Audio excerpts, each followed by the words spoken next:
Hello everyone, welcome to I gate Bhilai. बच्चों से आपको मालूम है कि आई गेट कंप्यूटर साइंस के लिए गेट की प्रिपरेशन करवाता है और हर साल यहाँ पे लोग अच्छा परफॉर्म करते हैं। इस बार प्री फाइनल ईयर के बच्चों ने भी अच्छा परफॉर्म लास्ट ईयर भी किए थे, इस साल भी कर रहे हैं, हर साल करते हैं लोग।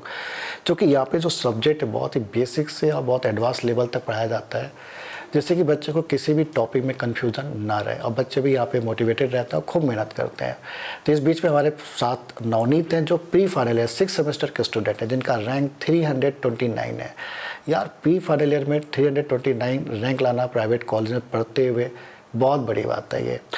और एक बच्चा और भी मैंने आपको मिलवाया था कि जिसका 400 समथिंग रैंक था, जो कि डबल ई का था, लेकिन उसने CS में एग्ज़ाम लिखा था गेट का, वो भी प्री फाइनल ईयर का था। तो आज इनसे हम बातचीत करते हैं नवनीत से और जानने की कोशिश करते हैं इनकी गेट जर्नी के बारे में और कैसे उन्होंने अपने आप को मेंटेन करते हुए 329 रैंक पे प्री फाइनल ईयर के अंदर में पहुंचा लिया।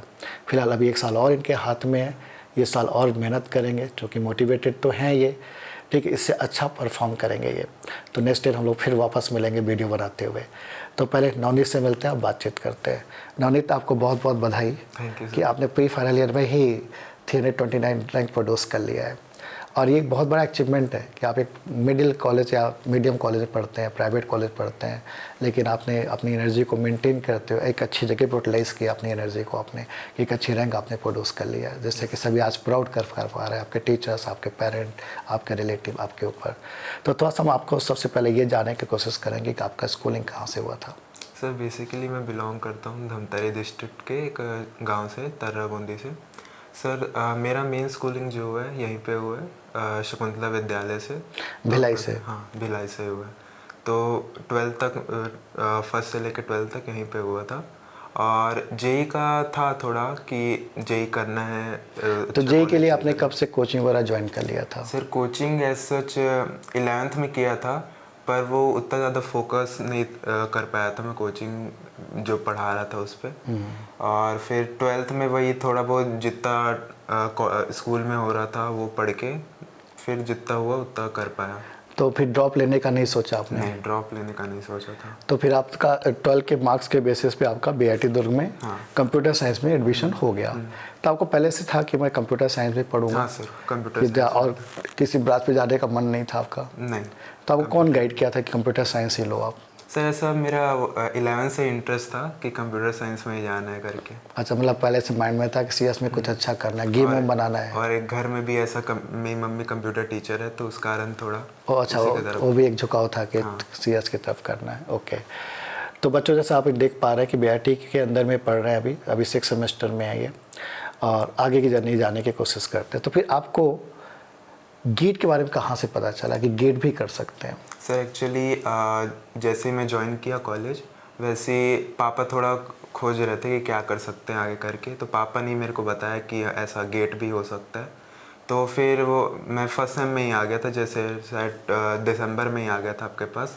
तो आप बोले थे कि अभी बहुत ज़्यादा जल्दी है तो थोड़ा लेट कर लेना करके। तो तब भी फिर हम लोग सी का आपका क्लास चालू हो रहा था, तो सी में अटेंड करने लग गया था। अब बोले थे थोड़ा धीरे धीरे करना, फर्स्ट ईयर में थोड़ा एक्सप्लोर भी कर लो क्या होता है कॉलेज का। हाँ, सही है। तो ये बच्चों फर्स्ट सेमेस्टर के अंदर में आ गए थे, इनके पापा बहुत ही जागरूक थे, बहुत सारे पेरेंट बहुत ही जागरूक रहते हैं कि बच्चों को आगे कहाँ पे डालना है। और समय फर्स्ट सेमेस्टर मेरे पास आए थे, तो हम लोग भी बोलते हैं कि सेकेंड या थर्ड सेमेस्टर में आना। अभी थोड़ा सा फर्स्ट सेमेस्टर बहुत जल्दी हो जाता है गेट के लिए, लेकिन इनका झुकाव पहले से था ज़्यादा कि नहीं सर हमें टाइम ख़राब नहीं करना है, फर्स्ट सेमेस्टर से स्टार्ट कर देना है।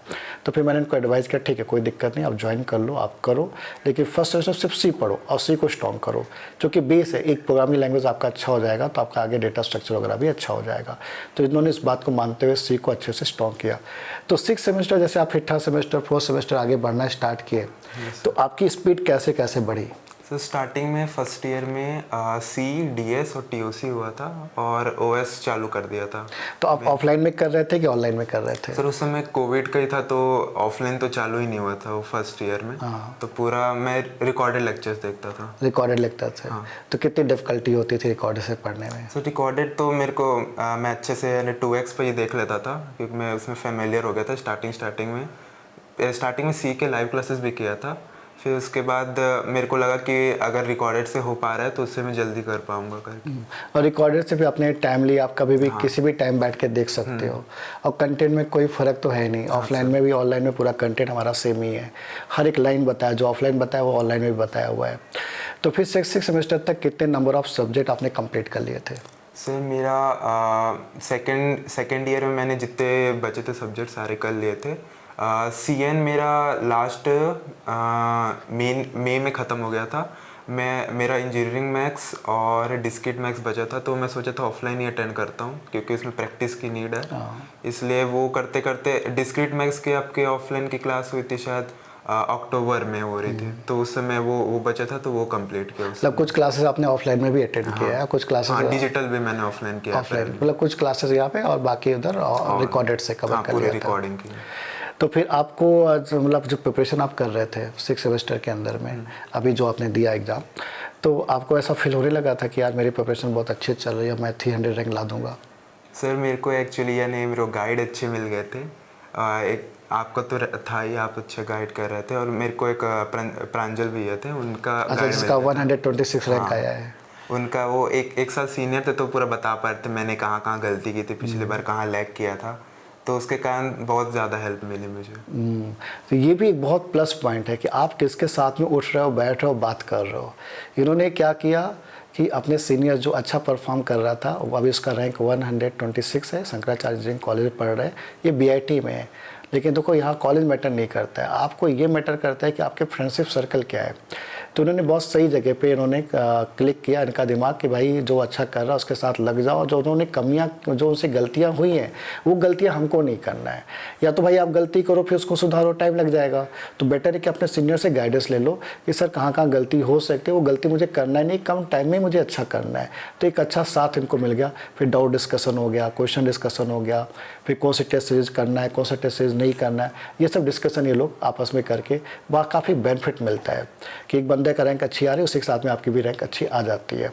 तो जब आप एग्ज़ाम देने के लिए गए वहाँ पर, तो कैसा दिमाग में चल रहा था? प्रेशर फील कर रहे थे कि नहीं कर रहे थे? सर प्रेशर तो अब आखिरी में रहता ही है। तब भी आपने कहा था कि आखिरी में टेस्ट सीरीज थोड़ा कम कर दो, 4-5 दिन बस रिवाइज करो और कूल माइंड से होके जाना पेपर में, अच्छा होगा। एक चीज़ और मैं पूछना चाहूँगा इसमें कि बहुत से बच्चे बोलते रहते हैं कि हम भूल जाते हैं सब्जेक्ट को, तो रिवीजन आपका स्टाइल कैसा रहता था, कैसे आप रिवाइज करते थे?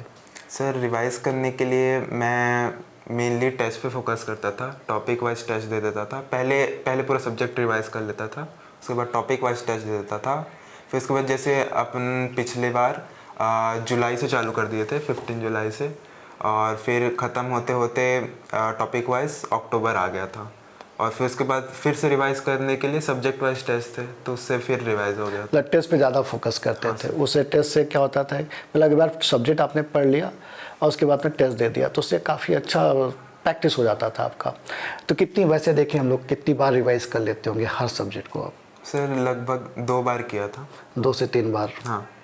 तो मोर देन सफिशिएंट, 2 से 3 बार आप कर रहे हैं, लेकिन किसी किसी बच्चे को 4 से 5 बार भी करना पड़ता है। स्टूडेंट चीज़ें वेरी करती है। चूँकि उन्होंने फर्स्ट ईयर से आ गए थे तो बहुत स्लोली, बहुत अच्छे से उन्होंने पढ़ाई कर ली थी, इससे उनको रिवीजन का रिक्वायरमेंट थोड़ा हो सकता है कम पड़ा हो। क्योंकि जो लेट ज्वाइन करेगा तो उसको जल्दी करना पड़ेगा, उसको रिवीजन का रिक्वायरमेंट थोड़ा सा ज़्यादा लगेगा, चूँकि एनालिसिस पार्ट थोड़ा सा कम हो जाता है टाइम कम रहने से।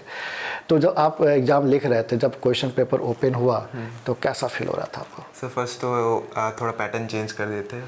1 मार्क्स वाले पहले दे दिए थे, 2 मार्क्स वाले बाद में दे दिए थे।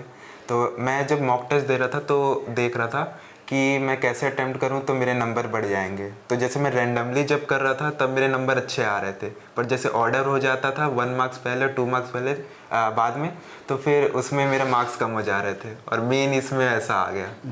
तो वही थोड़ा सा था। पहले मैं देखा तो मेरे को लगा रे इसमें मेरा कम नंबर आता है ऐसे टाइप के पेपर में, तो वही फिर तब भी लगे रहा। जो अपने आप को संभाले आप, हाँ, कि नहीं इसमें अब करना है, जो है उसको तो एक्सेप्ट करना पड़ेगा। हाँ, और एक और चीज़ बोलना चाहूँगा कि पहले जितने भी इंस्ट्रक्शन है उसको पढ़ लेना चाहिए, क्योंकि वो एकदम लास्ट पेज में दिया था कि 1 मार्क्स पहले आएंगे और उसके बाद फिर 2 मार्क्स सॉर्टेड आएंगे। अच्छा, ये भी एक प्लस पॉइंट है। हाँ, ये तो है कि आप जब पेपर को इंस्ट्रक्शंस पढ़ लीजिए जिससे कि आपको पूरा आइडिया रहे। तो फिर जब आपने टेस्ट दे दिया और बाहर निकले तो आपको लगा उस समय कि 329 रैंक के आसपास आ जाएगी? सर ऐसा लग रहा था क्योंकि थोड़ा मैं एक दो क्वेश्चन में ज़्यादा टाइम दे दिया था और फिर बाहर आया तो ऐसा लग रहा था कि बहुत सारे सिली मिस्टेक कर दिया हूँ। फिर जब बाद में रिज़ल्ट आया तब लगा ठीक है उत्तर। कैसा फील हुआ रिजल्ट आने के बाद? अच्छा लग रहा था सर। इस बार तो मेरा नेगेटिव मार्किंग भी नहीं हुआ बिल्कुल। कितना नेगेटिव हुआ? नहीं हुआ। 0? हाँ। एक्यूरेसी परफेक्ट थी आपकी। और घर वाले कैसा फील कर रहे हैं? सर घर वाले तो बढ़िया, बहुत अच्छा फील कर रहे हैं। तो फिर अभी इस साल क्या प्लान है? अपने अंदर क्या क्या बदलाव लाने का सोच रहे हैं कि क्या कमी रह गई थी और क्या बदलाव लाना है जिससे कि फाइनल ईयर में हम लोग और अच्छा रिजल्ट प्रोड्यूस कर पाए?